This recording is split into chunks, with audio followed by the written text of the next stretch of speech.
Welcome back to Bridges Over History. Today we're diving into one of the most misunderstood, overhyped, and romanticized aspects of World War II, German armor.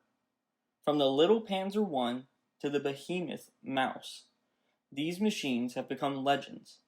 But how much of that legend is truth? And how much is pure wartime myth? It's time for a reality check. Let's break down each tank, what people believed, what propaganda sold, and what really happened when the metal met the mud.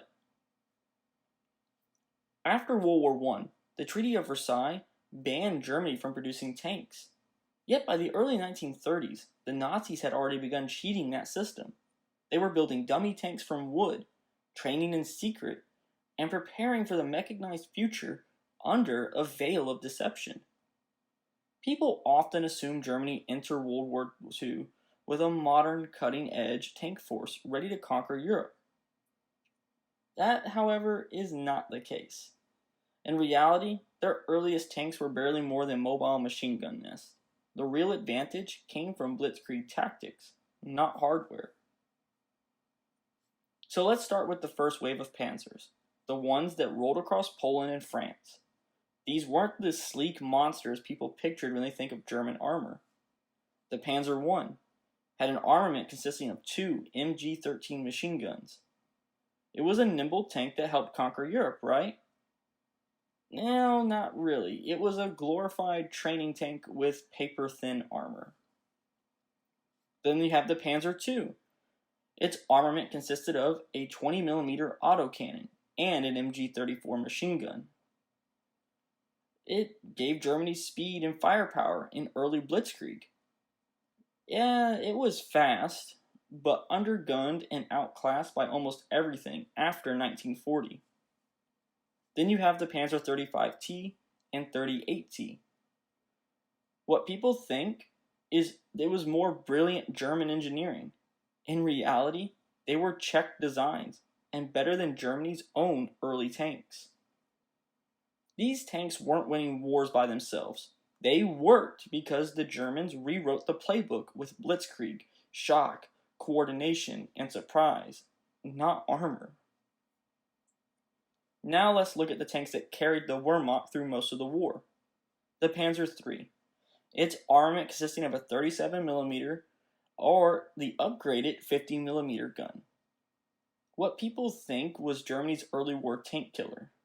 But in reality, by the time the T-34 appeared, the Panzer III was already obsolete, leading into the Panzer IV. Its armament either consisted of a short to a long 75mm KWK-40. Usually people think it's a reliable beast of the Wehrmacht. It was capable of taking on anything. In reality, it was very good for its time, but as the war dragged on, it increasingly became outmatched by late war Allied armor. These two tanks were reliable, numerous, and endlessly upgradable, but they were never invincible. They just happened to be there for most of the fighting. Now we get into the Hollywood favorites. We enter the realm of armored celebrity, the big cats. These are the top tanks you see in every game, every movie, every top 5 tanks list. The Panther, or Panzer V. Its armament a 75mm KWK-42L70. A lot of people think it was the best all-around tank of World War II, that it was the perfect balance of firepower, armor, and mobility. In reality, it was great on paper. In practice, it was prone to breakdowns with fragile transmissions and long repair times. Then we get to the Tiger I. Its armament consisting of an 88mm KWK-36. What a lot of people think is that it was the ultimate tank killer. It was invincible, unstoppable, the bane of Allied armor. In reality, it was terrifying when it worked, but it was slow, heavy, and hard to maintain. The Tiger design was a contest. Porsche's complex prototype lost to Henschel's more practical model. Porsche's rejected holes were reused as elephant tank destroyers. Tigers and panthers earned their fearsome reputations, but their real enemy was logistics. Now we get into the more overkill on treads area, the Tiger II, or the Königstiger. Its armament of a 88mm KWK 43L71. A lot of people think that it's the most powerful tank of the war, that it was the ultimate battlefield predator. In reality, it had incredible front armor, a massive gun, and even more massive reliability issues. Then, of course, we get to probably the most famous mythical tank, the Mouse. Its armament of a 128mm gun and a coaxial 75mm gun. A lot of people don't know much about this tank, so they're keen to make things up about it. They reflect on it as a symbol of German super technology. It was the biggest and baddest tank ever built. And in reality, it was useless. It was too heavy, too slow, and never saw action. By this point, Germany was building for Hitler's fantasy wars, not the actual one they were losing. And the Mouse couldn't cross over bridges during the time it was created.